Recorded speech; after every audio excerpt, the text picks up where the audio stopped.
বন্ধুরা, আমি রাহুল। আমার মায়ের সাথে কাকা কাকি বাড়িতে থাকি। আমার কাকা ধুলিবাড়ির কর্তা, তিনি ব্যবসা করে। আর আমার বাবা 4 বছর আগে মারা গেছে। আমার মা ও কাকি গৃহিণী। বাড়ির বাচ্চা কাচ্চা বলতে আমি একা, তাই সবাই আমাকে খুব আদর করে। আমার কাকা ভালো স্বাস্থ্যের অধিকারী, যেমন লম্বা তেমনই তাগড়া। আর আমার মা ও কাকি খাটো ফর্সা, বেশ আকর্ষণীয় ও সুন্দরী।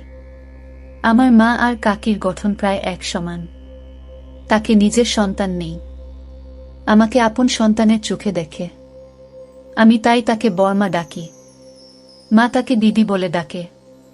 বড়মার বাবার অনেক অসুখ, তাই সে মাকে সব বুঝিয়ে দিয়ে তার বাবার কাছে গেছে। 1 সপ্তাহ পার হলো। বাড়িতে শুধু আমরা 3 জন। কাকু তার কাজে যায়, মা পুরো বাড়ি সামলায়। আর আমি স্কুলে যাই। মা কাকুকে বলেছিল বর্মাকে গিয়ে নিয়ে আসতে, কিন্তু কাকু বলে দিল যে বড়মার বাবার মৃতপ্রায় অবস্থা, তাই বর্মা নাকি আসবে না। হয়তো তার মৃত্যুর পরে সে ফিরবে। মা বেশ চিন্তায় পড়ল। আমি জানি কাকু কেমন লোক।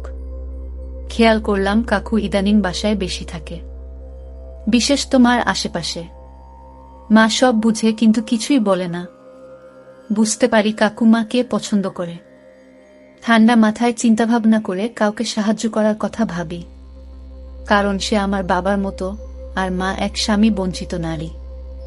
দুজনেরই এক অভাব, আর তারাই পরস্পরকে সুখী রাখতে পারে, যেহেতু তারা ভাসুর ও বোমা হিসেবে একই বাড়িতে আগে থেকেই বাস করে। বাইরের কেউ কিছুই খেয়াল করবে না, আর তাদের জন্য কিছু করতে পারলে আমিও খুশি। আমি একদিন কাকুকে গিয়ে সরাসরি বললাম যে আমি তোমার মায়ের পছন্দ এক করিয়ে দিতে চাই। কাকু অবাক হয়ে বলল, এসব তুই কি বলছিস? আর কেন? আমি বললাম, কারণ তুমি আমার মা এতদিন ধরে অনেক কষ্ট করেছ। তোমাদের উচিত পরস্পরের কষ্ট কম করা। কাকু বলল, তুই কবে থেকে এত কিছু বুঝতে শিখলি? আমি বললাম, যেদিন থেকে তুমি মাকে পছন্দ করো সেদিন থেকে। আমি শুধু চাই তোমরা সুখী হও। কাকুর সাথে সাথে রাজি হয়ে গেল, কিন্তু আমি শর্ত দিলাম যে তোমাদের বিয়ে করতে হবে। কাকু প্রথমে লজ্জা পেলেও পরে রাজি হল। পরিকল্পনা সাজালাম কিভাবে কি করা যায় এবং কাজে লেগে গেলাম। মাকে গিয়ে বললাম যে বড়মাকে ছাড়া কাকু অনেক কষ্ট পাচ্ছে, তাই সে যেন কাকুর সাথে বেশি করে গল্প আড্ডা করে সময় কাটায়, তার পছন্দের খাবার রান্না করে খাওয়ায় ইত্যাদি। এরপর থেকে মা নিয়মিত কাকুর যত্ন নিতে শুরু করল, আর কাকু প্রায় মাকে বিভিন্ন উপহার এনে দিতে লাগল, এই বলে যে বড়মা নেই বলে মা অনেক কষ্ট করছে, তাই কৃতজ্ঞতার স্বরূপ এসব উপহার। কাকু আমাকে ও আগের চাইতে অনেক বেশি আদর করতে লাগল, আর সুবিধা দিতে লাগল। একদিন রাতে কাকু আমার ঘরে এসে বলল, রাহুল, তোর মনে হয় তোর মা আমাকে মেনে নেবে? আমি বললাম, আমারও তাই মনে হচ্ছে। কাকু বলল, আজকে প্রপোজ করব।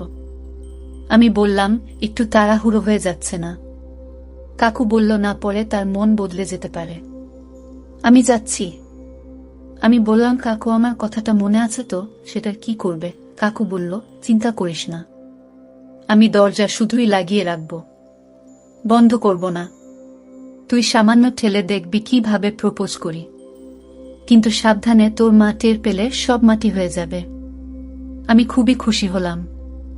আমার মায়ের বিধবা জীবনের অবসান হবে, আর কাকু নতুন বউ পাবে। ঠাকুমার ঘরে ঢুকে গেল। আমিও গিয়ে দরজার পিছনে দাঁড়ালাম।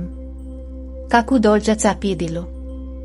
আমি হালকা ঠেলে দেখতে লাগলাম মা ঘরে নেই, সে বাথরুমে গেছে।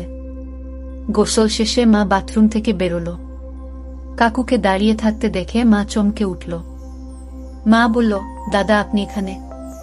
কাকু বলল, আমি তোমার জন্য এসেছি। মা বলল, আপনি কি বলতে চাইছেন? কাকু বলল, আমি তোমার প্রেমে পড়েছি। মা বলল, দেখুন, আমি আপনার ভাইয়ের বউ। আমার একটা ছেলে আছে, আর আপনিও বিবাহিত।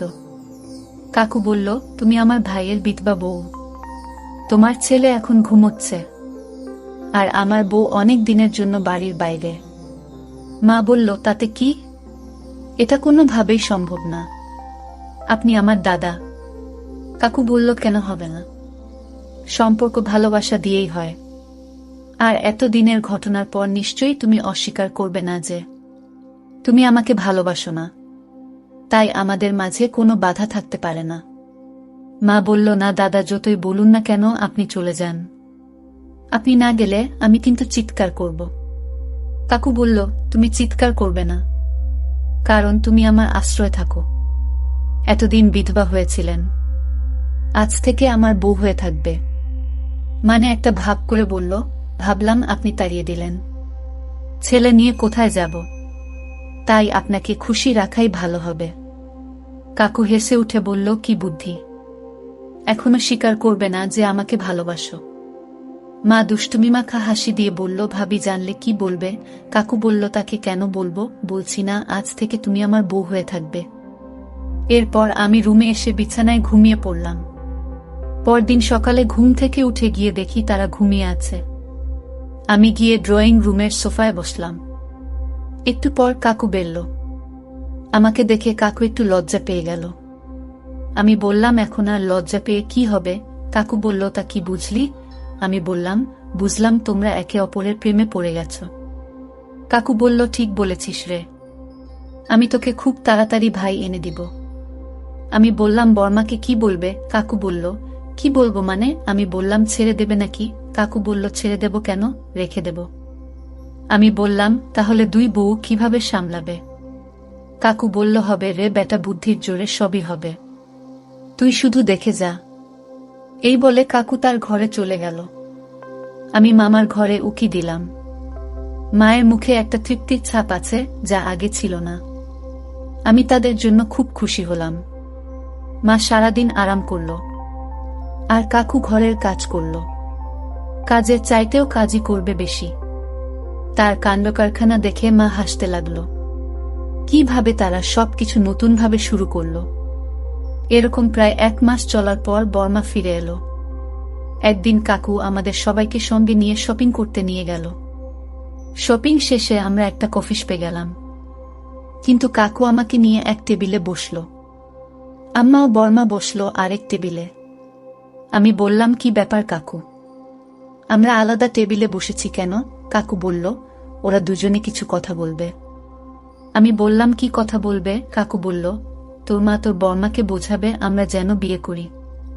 আমি বললাম, থাক ঠাট্টা বাদ দাও, আসল কথা বলো। কাকু বলল, সত্যি বলছি, ওরা এ নিয়ে কথা বলছে। আমি বললাম, তা কি করে হয়? বড় মা এসবে রাজি হবে কেন? কাকু বলল, বুদ্ধদেব, এটা সবই বুধের খেল।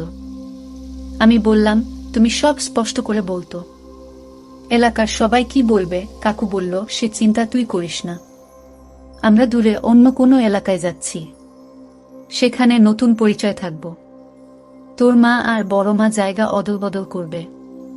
তোর মা হয়ে যাবে আমার বিয়ে করাব, আর আমার বউ হয়ে যাবে তোর বিধবা মা। আমি বললাম, কিন্তু তুমি বড় মাকে কিভাবে বানালে? কাকু এ প্রশ্নের উত্তর দিল না, শুধুই মুচকি হাসতে লাগল। কয়েকদিনের মধ্যেই আমরা নতুন বাসায় উঠলাম, সবকিছু নতুন করে সাজিয়ে নিলাম। একদিন রাতে আমরা সবাই রাতে খাবার শেষে টিভি দেখছি। একসময় বড় মা ঘুমোতে চলে গেল, আর আমাকেও জোর করে ঘুমোতে পাঠিয়ে দিল। আমি আমার ঘরে চলে এলাম, কিন্তু ঘুমালাম না। তারা সোফায় বসে টিভি দেখছে। একসময় কাকু পকেট থেকে একটা সিঁদুরের কোটা 2টা শাখা বের করে মা সামনে রাখল। মা বলল, এসব কি দাদা? কাকু বলল, এগুলো তোমার জন্য আমার উপহার। তুমি এখন থেকে আমার সত্যিকারের বউ হয়ে থাকবে। আমাদের সম্পর্ক আসল হবে, আর আমাদের সন্তানও হবে। এই বলে কাকু মার সিঁথিতে সিঁদুর হাতে শাখা পরিয়ে দিল। মা আবেগাপ্লুত হয়ে কাকুর দিকে শুধু তাকিয়ে থাকল। এতদিন পর মায়ের ফাঁকা সিঁথি রঙিন হয়েছে, খালি হাত ভরে যাওয়ায় তাকে যে কি সুন্দর দেখাচ্ছে। কতক্ষণ পর মা তাকে বলল, দাদা। কাকু বলল, এখন থেকে আমার স্বামী স্ত্রী। স্বামী স্ত্রীর মতো করে কথা বলবে। বলো ওগো। মা বলল, ওগো ওরা দেখে ফেললে কি মনে করবে? কাকু বলল, তোমার দিদিরা সব জানে। মা বলল, কিন্তু রাহুল? কাকু বলল, আরে রাহুল, ও কিছু জানে না। আমি ভয় পেয়ে গিয়েছিলাম কাকু বুঝি আমার ব্যাপারে মুখ ফসকে সব বলে দিল। কিন্তু শেষ পর্যন্ত সামলে নিয়েছে দেখে স্বস্তি পেলাম। মা বলল, তাহলে তো আর দিদি না, বরং সতীনের সাথে ঘর করতে হবে। কাকু বলল, ভয় নেই, এই সতীন তোমাকে আর তোমার সন্তানদের খুব ভালোবাসবে। মা বলল, তা আমি জানি, কিন্তু যেদিন রাহুল সব বুঝতে শিখবে সেদিন কি করব? কাকু বলল, ওসব চিন্তা ভাবনা তুমি আমার উপর ছেড়ে দাও, এমনভাবে সব বোঝাবো যে কিছুই বুঝতে পারবে না। মা খিলখিল করে হেসে উঠল। এ সময় হঠাৎ করে আমার কাঁধে কার যেন স্পষ্ট টের পেলাম। পিছনে ফিরে দেখলাম বড়মা কখন এসেছে টেরই পায়নি। কিছুই না বলে আমাকে চুপচাপ আমার ঘরে কান ধরে টেনে নিয়ে এলো। বড়মা বলল, কি রে, কি দেখছি তুই? আমি বললাম, মা আর কাকুর গল্প করা দেখছিলাম। বড়মা বলল, এসব কই শিখেছিস? আমি বললাম, তারা তো একে অপরকে পেয়ে সুখেই আছে। বড়মা বলল, হয়েছে, থাক, আর বলতে হবে না। কিন্তু তুই কোথাও গিয়ে কখনো ঘরের সব কথা ভুলেও বাইরের কাউকে বলবি না। আমি বললাম, এই তোমাকে ছুঁয়ে কথা দিলাম, খুশি তো? বড়মা বলল, তুই হয়তো জানিস না, আমি কখনো মা হতে পারবো না। আমরা এতদিন তোকে ছেলে হিসেবে দেখেছি। তোর কাকু কতদিন আগে আমাকে বলল যে তোর মা যদি বিয়েতে রাজি হয় তবে সে নিজের সন্তানের বাবা হতে পারবে, আর আমিও সেই বাচ্চার মা হতে পারব। তাই সব বুঝিয়ে বললাম, আর সে ও রাজি হলো। আমি বললাম, আচ্ছা, তারপর তো আমাকে ফেলে দেবে, তাই না? বর্মা বলল, আরে না না, তোকে কি করে ফেলতে পারি, তুই তো আমায় আপন সন্তানের চাইতেও প্রিয়। আমি নতুন বাবা আর 2 মা পেয়ে আনন্দেই দিন কাটাতে লাগলাম। আমার মা আর কাকুর পুরোপুরি একে অপরের প্রেমে পড়ে গেছে। মা ও বর্মা একে অপরের খুবই যত্ন রাখে। ঠিক সময় আমার মা আমাদের বড় উপহার দিল। কাকু বর্মা খুব খুশি হল। প্রতিবেশীদের নিয়ে কোনো সমস্যা হলো না। আমার প্রতি তাদের ভালোবাসা বিন্দুমাত্র কমেনি। সবাইকে সাথে নিয়ে আমি সুখে আছি। কেমন লাগলো গল্পটি তা কমেন্ট করে জানাবেন, আর আমাদের চ্যানেলটি এখনো সাবস্ক্রাইব না করে থাকলে নতুন নতুন গল্প পেতে চ্যানেলটি সাবস্ক্রাইব করে রাখবেন।